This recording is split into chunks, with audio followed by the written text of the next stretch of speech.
ఇక నిజామాబాద్ జిల్లాలో ఏంటి పరిస్థితి తెలుసుకునే ప్రయత్నం చేద్దాం. రవీందర్ సిద్ధంగా ఉన్నాడు. రవీందర్, నిజామాబాద్ జిల్లాలో గురుకులాల పరిస్థితి ఏంటి, ఎలా ఉంది అసలు? అక్కడ కూడా ఫుడ్ పాయిజన్కి సంబంధించి ఘటనలు చోటు చేసుకున్నాయా? ఏంది అసలు? విద్యార్థులకు భోజనంలో అన్ని సదుపాయాలు ఉన్నాయా లేవా అసలు అక్కడ? రైట్, ప్రభుత్వం ఏర్పడి దాదాపుగా 19 నెలలు అవుతుంది. ఇది రెండో ఎకనామిక్ ఇయర్. విద్యార్థులు చదవాల్సిన చదువు రెండోసారి. మొదటగా ప్రభుత్వం ఏర్పడిన తర్వాతనే ఒక స్పష్టత లేకుండా విద్యా విధానం స్టార్ట్ అయింది.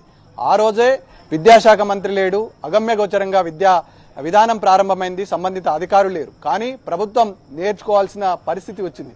దాదాపుగా ఈ రెండో ఎకనామిక్ ఇయర్ దాదాపు విద్యా వ్యవస్థలో క్యాలెండర్లో రెండోది అయినా ప్రభుత్వంలో గత సంవత్సరంతో ఉన్నటువంటి ఇబ్బందులు, అవరోధాలు అధిగమిస్తారని అంతా అనుకున్నారు. కానీ పరిస్థితి పూర్తి స్థాయిలో దిగజారింది. పేద మధ్యతరగతి విద్యార్థులు విద్యను అభ్యసించేటువంటి గురుకుల ఆశ్రమ పాఠశాలలు ఇవల్ల నరకకు కుంపలుగా నకలుగా మారాయి. విద్యార్థులు తీవ్ర ఇబ్బందులు పడుతున్నారు. అన్నమో రామచంద్ర అనే పరిస్థితికి వచ్చింది. అన్నం తింటే పాయిజన్ అవుతుంది. విద్యార్థులు పడుకుంటే ఎప్పుడు ఏ క్షణంలో ఎలాంటి విపత్తుకరమైన పరిస్థితులు ఎదుర్కొంటాయనే భయాందోళనలో వాళ్ళ నగరపు శివారులో ఉన్నటువంటి అనేక గురుకులాలలో పాము కాటుకు విద్యార్థులు బలవుతున్నారంటే పరిస్థితి ఎంత మేరకు దిగజారిందో అర్థం చేసుకోవచ్చు.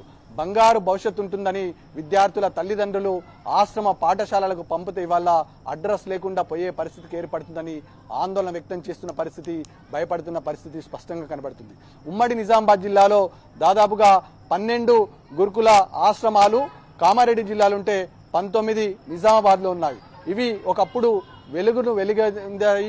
ఈ నేపథ్యంలో అక్కడ గురుకుల ఆశ్రమ పాఠశాలలో చదవాలంటే విద్యార్థులు భారీగా కాంపిటీషన్ ఎగ్జామ్స్ రాసి విద్యార్థుల తల్లిదండ్రులు పోటీ పడి ఆ ఆశ్రమ పాఠశాలలో సీటు సంపాదిస్తే ఎవరెస్ట్ శిఖరం ఎత్తినంత సంతోషం పడేవారు. కానీ వాళ్ళ డ్రాప్ అవుట్ పెరిగిపోతుంది.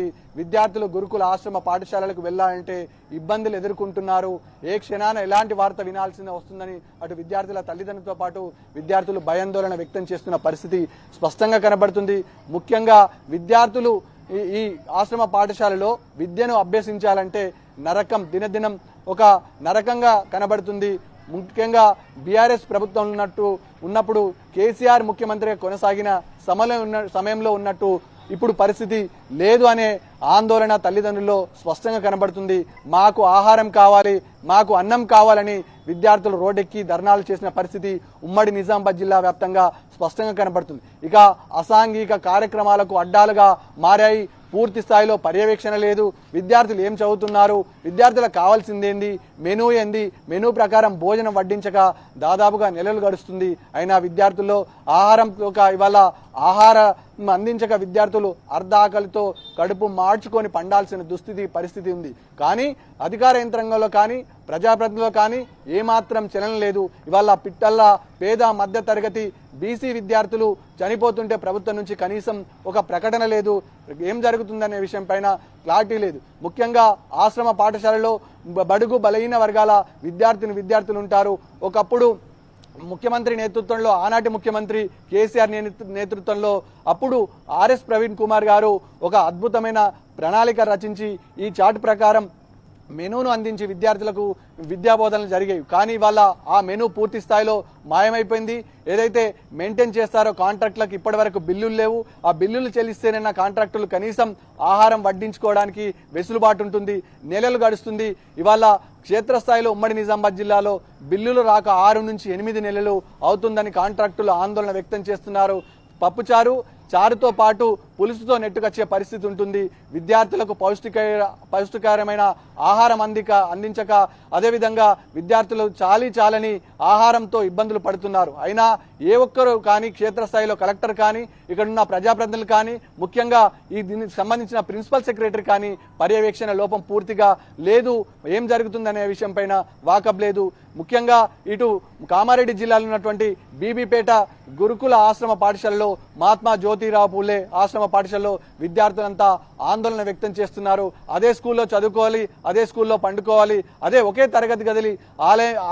తరగతి గదుల్లో విద్యార్థులు చదువుకోవడం అక్కడే, పడుకోవడం అక్కడే. ఈ రెండు ప్రతి విద్యార్థికి చదువుతో పాటు ఒక చీపిరి ఉంటుంది.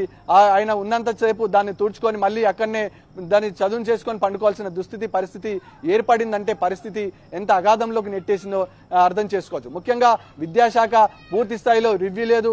ముఖ్యమంత్రి దగ్గరే విద్యాశాఖ ఉంది, పూర్తి స్థాయిలో రివ్యూ లేక ఏం జరుగుతుంది, దీని తీరుతెన్నులు పరిశీలించాల్సిన ప్రభుత్వం గాలికి వదిలేసింది. ప్రభుత్వం చెప్తుంది ఇంటిగ్రేటెడ్ స్కూల్ తీసుకొస్తామంటుంది, కానీ కార్యరూపంలో అగాధంలోకి నెట్టివేసినటువంటి విద్యా వ్యవస్థను బాగు చేయడం ఈ ప్రభుత్వం వల్ల కాదని విద్యార్థుల తల్లిదండ్రులు ఆగ్రహం వ్యక్తం చేస్తున్నారు, ఆక్రోశం వ్యక్తం చేస్తున్నారు. రోడ్ల వెంబడి వచ్చి విద్యార్థి సంఘాల నాయకులతో ధర్నాకు దిగుతున్నారు. పేద మధ్య తరగతి విద్యార్థులు విద్యను అభ్యసించేటువంటి గురుకుల పాఠశాలలో ప్రతిరోజు ఉమ్మడి నిజామాబాద్ జిల్లా వ్యాప్తంగా ముఖ్యంగా నిజామాబాద్ జిల్లా కోటగల్లి గురుకుల ఆశ్రమ పాఠశాలలో విద్యార్థులు చదువుకునే పాఠశాలలో ఆహారం దొరకక, అదేవిధంగా టైం చార్ట్ ప్రకారమే ఆహారం అందిస్తామని చెప్పి ఇవాళ ఎంతమంది లైన్లో ఉంటే అంతమందికి ఆహారం వడ్డిస్తున్నారు. ఒకవేళ ఏదైనా కారణం చే తరగతి గదుల్లో విద్యార్థులు ఉంటే వాళ్ళు పస్తులు పండుకోవాల్సిన దుస్థితి పరిస్థితి దాపరించిందంటే ప్రతి చోట ఫుడ్ పాయిజన్ ఉంటుంది, ఆహారంలో కలుషితం అవుతుంది, పాలల్లో కలుషితం అవుతుంది. ఇక చార్ట్ ప్రకారం విద్యా విధానం జరుగుతలేదు. ఇక నెయ్యి అనేది పూర్తిగా లేదు, చికెన్ పూర్తి స్థాయిలో బంద్ పెట్టడం జరిగింది, ఎగ్స్ అందించడం లేదు. ఏ వస్తువు చూసినా కేవలం ఒక కందిపప్పుతో మాత్రమే విద్యా వ్యవస్థని వల్ల హాస్టళ్లను నెట్టుకొస్తున్నారంటే పరిస్థితి ఎంత సీరియస్గా ఉందో అర్థం చేసుకోవచ్చు.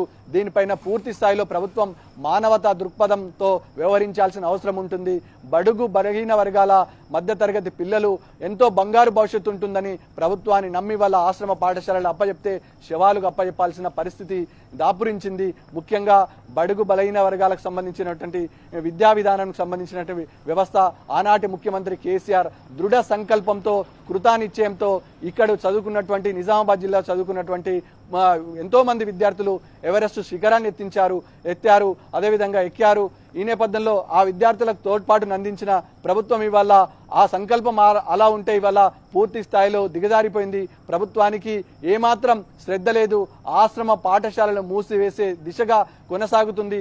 పూర్తి స్థాయిలో ఏ ఒక్క అధికారి కానీ ఏ ఒక్క ప్రజాప్రతినిధి కానీ క్షేత్రస్థాయిలో విద్యార్థులు పడుతున్న ఇబ్బందులపైన దృష్టి సాధించక ఇవాళ పిట్టలరా విద్యార్థులు రాలిపోతున్నారంటే పరిస్థితి ఎంత మేరకు దిగజారిందో అర్థం చేసుకోవచ్చు. Right, thank you Ravinder. అలాగే థ్యాంక్ యూ మహేష్, అలాగే Sandeep Rao thank you, Sambasivarao thank you, Ravinder thank you.